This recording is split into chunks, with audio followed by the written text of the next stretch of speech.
Good afternoon, Nafisa. Welcome to company. My name is Isa. Good afternoon, Miss. Thank you for giving me the opportunity to meet with you today. Like Miss, please take IC. Can you tell me a little bit about yourself? Yes, thank you for giving me the chance to introduce myself. My name is Nafisa and I am a fresh graduate from Vocational School 5 Timber in Agriculture. Do you have experience for the job?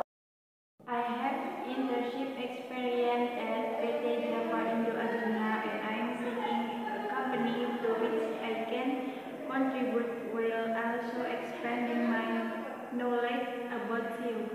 What are your abilities at role? My expertise in project management allows me to organize tasks efficiently, which will help the team achieve targets faster. How salary do you want?